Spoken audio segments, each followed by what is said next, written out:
Meta Platforms says it has disrupted the first known China-based influence operation focused on targeting users in the United States ahead of the midterm elections in November.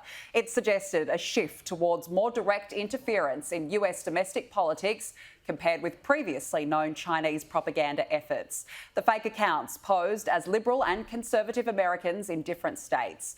Joining me now live here in the studio is former White House Chief of Staff and Senior Fellow at the US Studies Centre, Mick Mulvaney.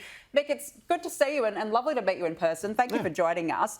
Do you agree with that? Is this the very first direct attempt by China to interfere? I don't think it's the first attempt. It's the first one we've sort of caught. We've known a little bit about it. You sort of worried about it, both from the Chinese and the Russians to a certain extent.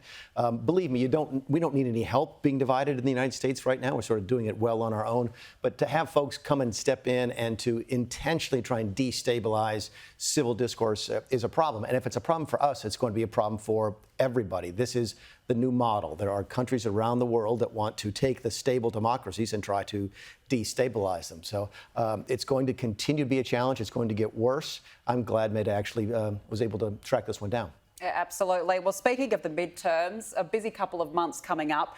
What are voters thinking? Well, of course, obviously, it depends on who you talk to.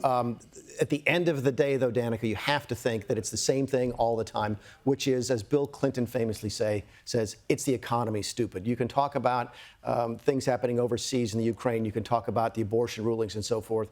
But when it all comes down, most people will vote their pocketbooks, which is why despite the polling data that is sort of now going back and forth between the Democrats and the Republicans, you just sort of get the feel that the Republicans would do very well in November because the economy is still struggling back home. Well, let's talk about the economy then and its impact on the midterms. As you know, the US Federal Reserve, it's just lifted interest rates, a number of families, a number of businesses being squeezed like we are here in Australia, same issue here. What sort of an impact is that likely then to have on Joe Biden heading into the midterms? He's going to struggle. It really is. Keep in mind, roughly half of the country has never experienced interest rates on a home mortgage at 7%, which is what they just came to yesterday. I remember when they used to be 16 because I'm a lot older than I look. But most young people have grown up in an era where you can buy a house on 2% or 3% interest. You could buy a car on 1 or 2% interest. And those days are changing. They're going to blame someone for that.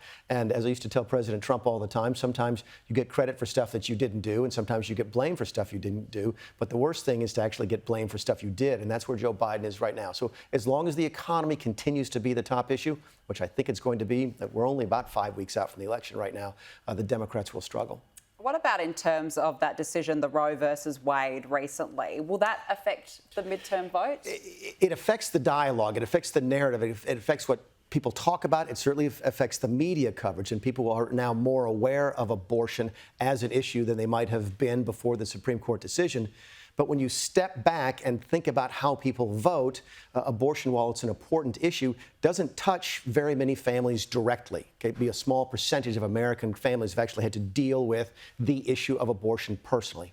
Everybody deals with inflation. So while you might say, yes, abortion is important to me, I'm pro-life, I'm pro-choice, whatever, the price of gas, the price of food, the price of housing is something that's in your face every single day. And that's why I tend to think that sort of supersedes all the rest of the issues as we go into the midterms. Let's talk about January 6th now, the committee. I've heard of it, yes. You've heard of it, so you know all about that. It's going to resume its public hearings, but as you just mentioned, there's now a delay, of course, because of the hurricane currently in Florida. A meeting, though, hasn't been held since July. So how does that work? What happens during this 8-week break, and where will it pick up? So the way it works is I don't know what it's like in Australia because everything is backwards to me in terms of the seasons, but Europeans all go on vacation in August. 100 years ago, Washington, D.C. decided to do the same thing. They all take the month of August off. So lo and behold, we had all of these January 6 hearings in June and July, and we haven't had a hearing now for 8 weeks. It's very difficult, I think, if you're trying to earn credibility, and I've watched the hearings very closely, if you're trying to earn credibility as a member of the committee by saying January 6th was the darkest day in the history of our country in the last 150 years, our democracy almost failed, we were on a razor's edge between this and fascism, and then you take an 8-week hiatus, an eight-week holiday. Those things just don't go together. So the committee has a credibility problem right now. It's the type of thing they can overcome, I think.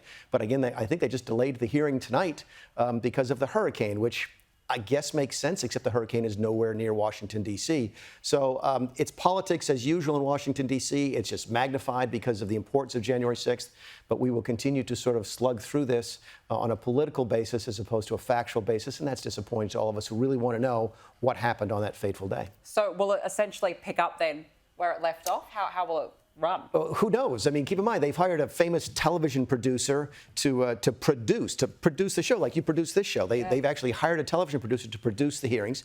They've just hired a very prominent left-wing progressive television personality to write the introduction to the report that they're going to put out. So they're putting out this government report. It's not out yet, but they're planning for it. And they've announced that the person writing the introduction is a left-leaning progressive television host. So it's almost one of those comedy of errors that you wonder if it's real, but it's very real, and it can only happen in Washington, D.C. That's very true. Extraordinary. It has been interesting to see how it's been playing out prior to this 8-week break anyway. Just finally, the US has been on the back foot in the Pacific. It says now it wants to establish a renewed relationship, but Pacific Island leaders going to see this? Is this a game of rivalry, do you believe, between the US and China? Where do they sit? Well, sure, it's a game of rivalry. It is. It's not just in the Pacific. It's all around the world. The Chinese are newly assertive. They want to sort of establish themselves. I get all of that. And we probably have some work to do as a nation to reaffirm the fact that we are committed to the Pacific nations, most importantly Australia. I just spoke to the Chamber of Commerce here yesterday and pointed out that there's a huge piece of legislation that we passed about 6 weeks ago, had bits and pieces that I didn't care for in it very much, called the Inflation Reduction Act. But it had a very critical part in it that essentially said we are going to subsidize, we are going to have a preference in the United States for electric vehicles, for solar panels, for green energy that's made in America. And made in America, believe it or not, includes made in Australia. So stuff that's made here is going to be considered to be domestically produced in our country, will receive tremendous subsidies, and hopefully that economic connection will get even stronger and reaffirm the fact that these two nations are very, very close. Absolutely, they certainly are. Mick Mulvaney, we have to leave it there. Thank you very much and enjoy your time in Australia. Thank you. Thank you.